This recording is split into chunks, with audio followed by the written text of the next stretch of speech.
Hey, what's up, everyone? This is Minnesota Mike back with you for another video. This is another one in my vlog series that I do through the Memphis Songwriters Association in conjunction with the blog that I write for them, all about songwriting and what has worked for various artists over the course of a handful of years.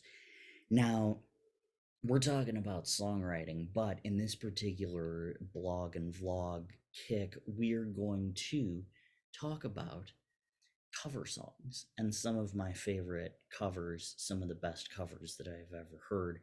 And sometimes those covers help me to get reinvigorated, just kind of hearing a song in a new way, hearing the lyrics more clearly, maybe hearing it with a different melody.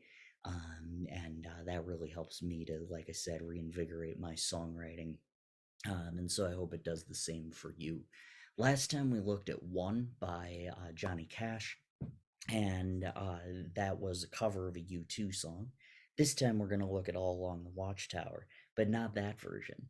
We're going to look at the Dave Matthews version instead of the Hendrix version, as much as I love the Hendrix version.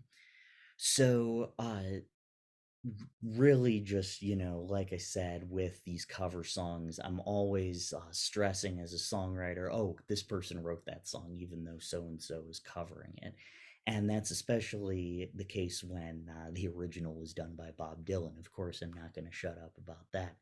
But even Dylan, after Hendrix recorded his version, tried to play it like Jimmy did because he was just so blown away, and Bob Dylan always wanted to be a rock star. The Dave Matthews cover, however, was done live at Red Rocks, and it blew me away the first time I heard it.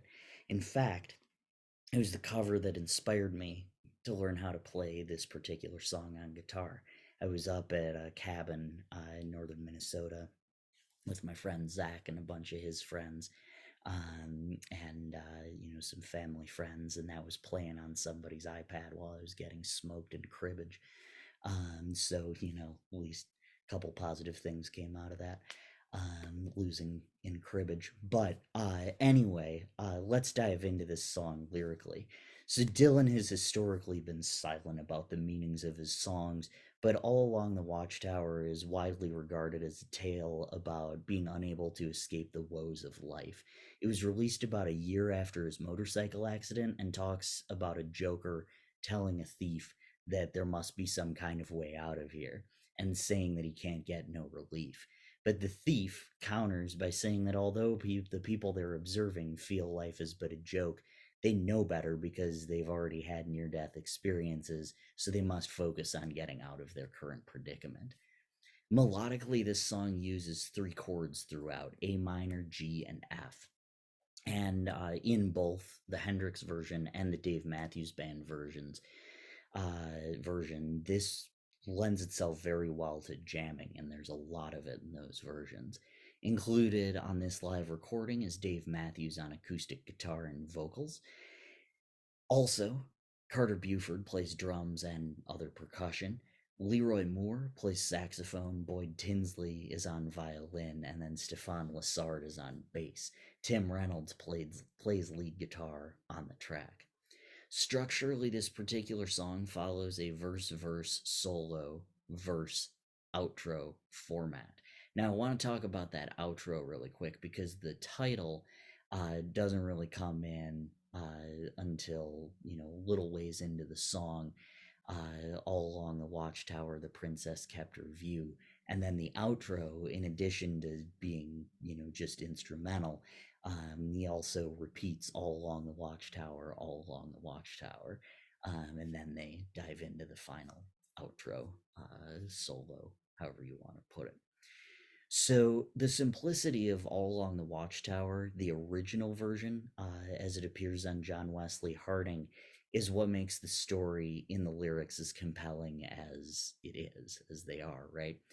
However, the complexity of the Dave Matthews Band arrangement is also what makes this particular version work so well.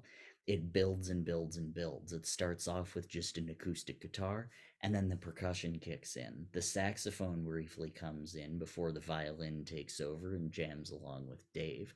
Contrary to Hendrix's searing guitar, Tim Reynolds' solo has more of a mysterious tone to it, and that fits well with the beginning of the song, with Dave's vocals isolated with just his acoustic guitar. Then, after the solo is over, the story is able to finish over the other instruments, coming to that momentous end. So I'm going to include a link in this particular video to both the Dave Matthews version, Dave Matthews Band, and then also the original Bob Dylan. That way you can kind of get a feel for both of them, how they're similar, how they're different, and hopefully one of those really inspires you to write some great music, even better than the stuff that you've already been writing. I am Minnesota Mike. Thank you so much for listening. Next time, we are going to look at Yo Viviré, which is a Spanish cover of I Will Survive by Celia Cruz. It's going to be great. Thank you so much.